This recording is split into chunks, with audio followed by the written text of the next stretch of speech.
မင်္ဂလာပါဒီလိုကြီးတလို့စာရဲ့တရားတော်ကိုနေညမပြတ်ဆင်ကျင်ခြင်းစီစဉ်ကနေကြိုးဆိုပါတယ်လူလူချန်စီမမိနိုင်တဲ့ဖျားသခင်ထံကငြိမ်သက်ခြင်းနဲ့ပြည့်စုံကြပါစေနေ့သမားတရားကိုတူတူကဆင်ကျင်ကြတဲ့အခါမှာလဲတန်ရှင်တော်ဝိညာဉ်တော်ဖျားကဝိညာဉ်မျက်စိဝိညာဉ်နာကိုပွင့်လင်းစေပြီးလင်းကိုရလက်နားလဲနိုင်ရသောခွင့်ရှိကြပါစေဒီနေ့ကျွန်တော်တို့တူတူကဆင်ကျင်မဲ့သမားကျမ်းစာကတော့ပြရိကျန်ခန်းကြီးနှစ်အငယ်နှစ်ကနေပြီးတော့အငယ်16ပြရိကျန်ခန်းကြီးနှစ်အငယ်နှစ်ကနေအငယ်16မှာပါတဲ့ပေရဂန်မြို့ကိုသခင်ယေရှုခရစ်တော်မိန့်တော်မူတဲ့အရာကိုဆင်ခြင်ကြမှာဖြစ်ပါတယ်ပြရိကျန်ခန်းကြီးနှစ်အငယ်နှစ်ကနေအငယ်16ပေရဂန်မြို့၌ရှိသောအသင်းတော်၏တမန်ကိုဤသို့ရေး၍မှားလိုက်လော့ထက်သောတန်လျက်ရှိသောသူ၏အမိန့်တော်ကသင်အချင်းချင်းကို၎င်းစာရန်၏ရာဇပလင်ရှိရာအယက်တီဟုသောသင်၏နေရာအရက်ကို၎င်းငါသည်စာရန်၏နေရာအရက်၌သင်တို့တွင်အသေးသက်ချင်းကိုခံရသောအန်တိပါသည်တစ္ဆာရှိ၍ငါဘ၌တသက်ခံရသောနေ့ရက်ကာလတွင်ပင်သင်သည်ငါ၏နာမကိုဆွဲကိုင်၏ငါ၏ယုံကြည်ခြင်းတရားကိုမစွန့်မပယ်သို့တော်လည်းဣသရေလအမျိုးသားတို့သည်ယုဒ္ဓရှိမှပူဇော်သောရေကောင်ကိုစားစေခြင်းက၎င်းမတရားသောမေထုံကိုပြုစေခြင်းက၎င်းထိမိ၍လဲစရာအရာကိုသူတို့ရှေ့၌ချထားမည်အကြောင်းဘာလက်မင်းကိုအကြံပေးသောသူတည်းဟုသောဘာလန်၏အယူကိုဆွဲလန်းသောသူတို့သည်တင်း၏နေရာ၌ရှိကြသည်ဖြစ်၍သင်၌အနှဲငယ်သောအပြစ်တင်စရာရှိ၏ထိုအယူနှင့်သဘောတူသောနီကောလာတပည့်တို့၏အယူကိုဆွဲလန်းသောသူတို့သည်ထိုနည်းတူသင်တို့၌ရှိကြ၏ထိုကြောင့်နောင်တရလော့မရလျင်သင်ရှိရသောငါသည်အလျင်မြန်လာမည်ထိုသူတို့ကိုငါကတွင်ဤတန်လျက်နှင့်စစ်တိုင်မည်ဝိညာဉ်တော်သည်အသင်းတော်တို့အားအဘယ်သို့မိန့်တော်မူသည်ကိုနားရှိသောသူမည်သည်ကကြားပါစေအကျဉ်သူသည်အောင်မြင်၏ဝတ်ထားသောမာနကို၎င်းကြောက်ဖြူလက်ဖွဲကို၎င်းထိုကြောက်ပေါ်၌အခရာတင်သောနာမတစ်ကို၎င်းထိုသူအားငါပေးမည်ထိုကြောက်ကိုရသောသူမှတပါအဘယ်သူမျှထိုနာမကိုမသိနိုင်ရတမန်ကျမ်းစာအဖြစ်ဘုရားသခင်ပြင်ဆင်ပေးထားတဲ့ကောင်းကြီးမင်္ဂလာသင်ပေါ်မှာရှိပါစေပထမဆုံးအနေနဲ့တမန်ကျမ်းစာမှာဖော်ပြထားတာကိုတမန်ကျမ်းစာအတိုင်းပဲနားလည်အောင်အရင်မှတ်သားခံယူကြရအောင်သခင်ယေရှုခရစ်တော်ကပေရဂန်မြို့မှာရှိတဲ့အသင်းတော်ကိုတတိပေးစကားပြောတဲ့အခါကိုတန်လျက်ရှိတော်သူလို့ဖော်ပြပါတယ်ပြီးတဲ့အခါဒီပေရဂန်မြို့ကိုသခင်ယေရှုခရစ်တော်ကဘယ်လိုဖော်ပြသလဲဆိုရင်စာတန်ရဲ့ရာဇပလင်ရှိရာအရက်လို့ဖော်ပြပါတယ်ပြောရရင်တော့တကယ်ရန်သူနယ်မြေလို့ပြောရမှာပါဒီလိုစာတန်ရဲ့ရာဇပလင်ရှိရာအရက်ရန်သူနယ်မြေထဲမှာရှိနေတဲ့အခါမှာတော့ပေရဂန်မြို့မှာရှိတဲ့အသင်းတော်ကအကျင့်ကိုကျင့်တယ်နာမတော်ကိုဆွဲကိုင်တယ်ယုံကြည်ခြင်းတရားကိုမစွန့်ပယ်ဘူးအသေးသက်တဲ့အထိစန့်ကျင်ဘက်ပြုမှုတွေကြုံရတဲ့အခါမှာတော့ယုံကြည်ခြင်းမပြတ်ပဲသခင်ဖရာရဲ့နာမတော်ကိုဆွဲကင်ခဲ့တဲ့သူတွေဖြစ်တယ်။ဒါပေမဲ့သူတို့မှာပြဿနာတစ်ခုရှိနေတယ်။အဲ့ဒီပြဿနာကတော့ဘာလန်ရဲ့အယူကိုဆွဲလန်းတဲ့သူနီကောလာတပည့်တို့ရဲ့အယူကိုဆွဲလန်းသောသူတွေရှိနေတယ်။အဲ့ဒီပြဿနာကိုမရှင်းရင်သခင်ယေရှုခရစ်တော်ရဲ့အတွင်တန်လျက်နဲ့စစ်တိုက်ခြင်းကိုခံရမယ်။အောင်မြင်တဲ့သူကိုတော့ဝတ်ထားတဲ့မာန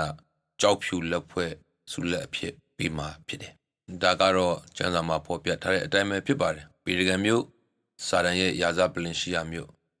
အသင်းတော်ကနာမတော်ကိုမြဲမြဲဆွဲကိုင်တဲ့ယုံကြည်ခြင်းတရားကိုမစွန့်ဘူး။ပြဿနာကဘာလန်ရဲ့အယူနဲ့နီကောလာအယူကိုဆွဲလန်းခြင်းရှိနေတယ်။နောင်တရပြီးဒီအယူတွေကိုဖယ်ရှားရမယ်။မဖယ်ရှားရင်စီရင်ခြင်းရှိမယ်။ဖယ်ရှားရင်တော့သခင်ယေရှုခရစ်တော်ပြင်ဆင်ပေးထားတဲ့ဆုလက်ရှိတယ်။ဒါကြောင့်ဒီနေ့အတွက်အထူးစင်ခြင်းအဖြေရှာခြင်းတာကတော့ဒီအသင်းတော်ကိုဒုက္ခပေးနေတဲ့ဘာလန်ရဲ့အယူနီကောလာတပည့်တွေရဲ့အယူဆိုတာကဘာလဲပထမဆုံးနဲ့ဒီနီကောလာဆိုတာဘာတူလဲဘာတွေတင်တယ်လဲဆိုတာကိုရှာဖွေကြည့်တဲ့အခါကျမ်းစာမှာဖော်ပြထားတဲ့နေရာမရှိပါဘူးနီကောလာတပည့်တို့ရဲ့အယူနဲ့ပတ်သက်ပြီးကျင်းတင်နားလည်နိုင်တာတစ်ခုကတော့အငယ်15မှာဒီနေ့ဖတ်သွားတယ်ဗျာဒိတ်ကျမ်းခန်းကြီးနှစ်အငယ်15မှာပါတဲ့ထိုအယူနှင့်သဘောတူသောနီကောလာတပည့်တို့၏အယူလို့ဖော်ပြထားတာကိုတော့တွေ့ရပါတယ် နီကောလာတပည့်တွေရဲ့အယူကဘသူရဲ့အယူနဲ့သဘောတူနေလဲဆိုတော့ဘာလန်ရဲ့အယူနဲ့သဘောတူတယ်လို့ဖော်ပြပါတယ်။ဒါကြောင့်နီကောလာတပည့်တို့ရဲ့အယူတွင်တင်မှုဆိုတာကဘာလန်ရဲ့အယူဘာလန်ရဲ့တွင်တင်မှုနဲ့ပုံစံတူဖြစ်တယ်ဆိုတာကိုတော့တိကျကျင်းသေးတဲ့အရာအဖြစ်ကျမ်းစာအရနားလည်နိုင်ပါတယ်။ဒါဆိုရင်ကျွန်တော်ဆက်ပြီးတော့စဉ်းကျင်ဖြစ်ရှာရမယ့်အရာကဘာလန်ရဲ့အယူဘာလန်ရဲ့တွင်တင်မှုကဘာလဲဒီနေ့ဖတ်သွားတဲ့ကျမ်းစာမှာတိတိကျကျပါပါတယ်ဣသေယေလအမျိုးသားတို့သည်ရုတ်တုရှေ့မှပူဇော်သောရစ်ကောင်ကိုစားစေခြင်းက၎င်းမတရားသောမေထုံကိုပြုစေခြင်းက၎င်းထိမိ၍လဲเสียအရာကိုသူတို့ရှေ့၌ချထားမိအကြောင်းအကြံပေးတော်သူကျွန်တော်မှတ်ထားရမယ့်အရာကဘာလန်ဆိုတဲ့လူကဖယားရဲ့လူမျိုးတော်ဣသေယေလလူမျိုးရုတ်တုရှေ့မှာပူဇော်တဲ့အစာကိုစားအောင်နဲ့မတရားသောမေထုံကိုပြုစေဖို့ရန်ထောင်ချောက်ဆင်ဖို့အကြံပေးတဲ့သူဖြစ်ပါတယ်။ပေရဂန်မြို့အသင်းတော်ကယုံကြည်ခြင်းတရားကိုမစွန့်ပယ်ဘူး။နာမတော်ကိုဆွဲကိုင်တယ်။ဒါပေမဲ့အသင်းတော်ထဲမှာရုတ်တုရှေ့ပူဇော်တဲ့အစာစားအောင်မတရားသောမေထုံပြုအောင်အားပေးအကြံပေးနေတဲ့သူတွေရှိနေတယ်။အသင်းတော်ကလည်းလွတ်ပေးထားတဲ့သဘောမြင်ရပါတယ်။ဒါကိုနည်းနည်းလောက်ပို့ပြီးပေါ်ပေါ်လွင်လွင်နားလည်အောင်ဘာလန်ဆိုတဲ့ prophet အကြောင်းနည်းနည်းပြောပြချင်ပါတယ်။တောလေယာကျမ်းခန်းကြီး22ကနေစပြီးကြည့်မယ်ဆိုရင်ဣသေလလူမျိုးတွေကျွန်ဘွားကလွတ်မြောက်ပြီးတောလေရင်နဲ့မောဘလွင်ပြင်းလို့ခေါ်တဲ့နေရာကိုရောက်တဲ့အခါမှာအဲ့ဒီမှာရှိတဲ့ဘာလက်မင်းကဣသေလလူမျိုးတွေကိုကြောက်ရွံ့ခဲ့ပါတယ်။ကြောက်တဲ့အခါကျတော့ဘာလို့တလဲဆိုရင်ဘာလန်လို့ခေါ်တဲ့ prophet ကိုငှားတယ်။ဘာလက်ဆိုတဲ့ဘုရင်ကဘာလန်လို့ခေါ်တဲ့ prophet ကိုငှားခဲ့ပါတယ်။ဘာလို့ဖို့ငှားခဲ့တာလဲဆိုရင်တော့ဂျိန်စာတိုက်ဖို့ဖြစ်ပါတယ်။ဒီနေ့အပြင်တော့ဣသေလလူမျိုးတွေကိုအနိုင်ယူဖို့ရန်အောက်လန်နီးကိုသုံးမှဖြစ်တော်မယ်လို့ဘာလက်ဘုရင်ကယူဆခဲ့ပါတယ်။အတူချုပ်ပြောရမယ်ဆိုရင်တော့ပထမတစ်ခေါက်ခေါ်တဲ့အခါမှာဘာလန်ကလိုက်ဖို့ညှင်းပယ်ခဲ့ပေမဲ့ဒုတိယတစ်ခေါက်ခေါ်တဲ့အခါမှာတော့ဘာလန်ကရှင်ဘုရင်ခေါ်တဲ့အတိုင်းလိုက်ပါသွားခဲ့တယ်။ကျိန်ဖို့ရန်အတွက်အကျဉ်းစူးစမ်းပေးခဲ့တယ်။ဒါပေမဲ့3ချိန်တိုင်ကျိန်ဖို့စူးစမ်းတိုင်း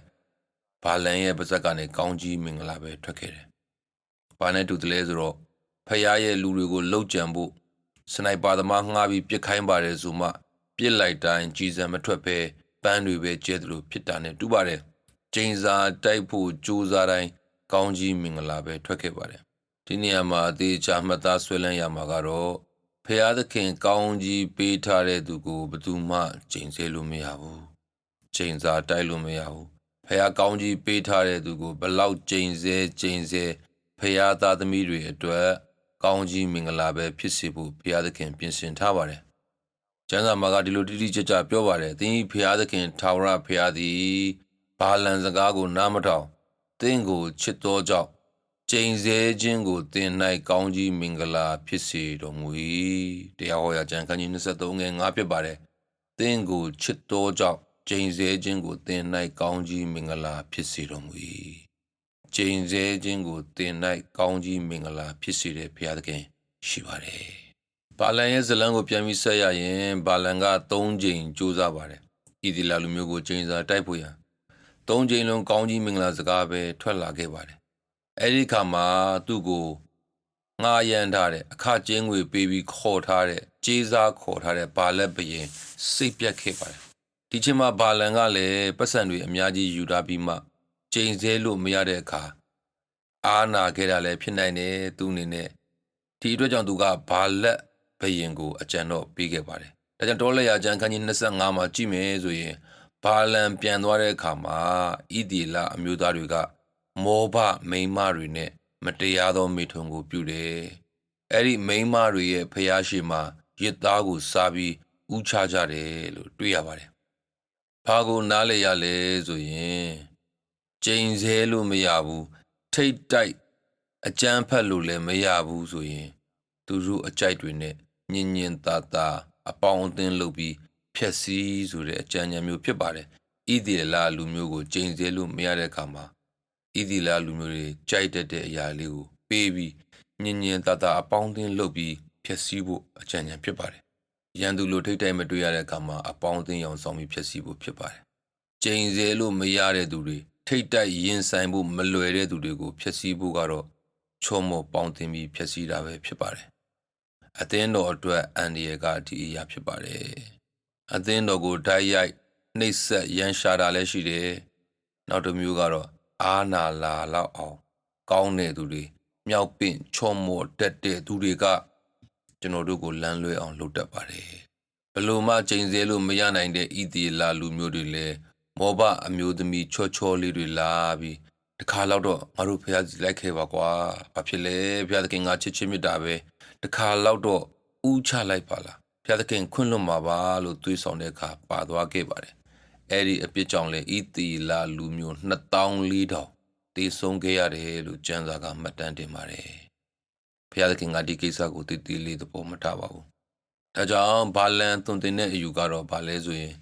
ကျိန်စာတိုက်လို့မရတဲ့လူတွေ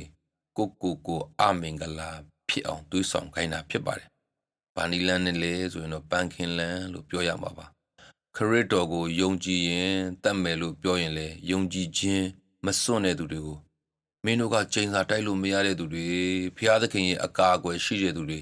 လှုပ်ချင်ရာလှုပ်ပစ်လိုက်လို့မြောက်ပင့်တွေးဆောင်တတ်ပါတယ်။ဒါမျိုးကအသင်းတော်တွေထဲမှာရှိနေတတ်ပါတယ်။သခင်ယေရှုခရစ်တော်ကသတိပေးပါတယ်။အဲ့ဒီတွင်တင်မှုတွေကိုအသင်းတော်ကဖယ်ရှားပါ။ပေရဂန်အသင်းတော်မှာဒါမျိုးသင်ပေးနေတဲ့သူရှိတယ်။ငါတို့ကပဋိညာဉ်ခံထားရတဲ့လူတွေ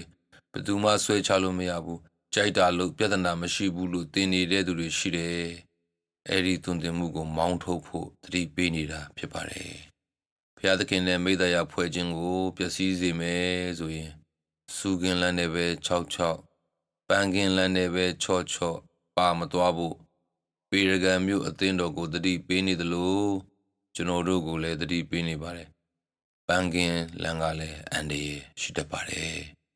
ဝိညာဉ်တော်သည်အသင်းတော်တို့ကိုအဘယ်သို့မိန့်တော်မူသည်ကိုနားရှိတော်သူမည်သည်ကကြားပါစေ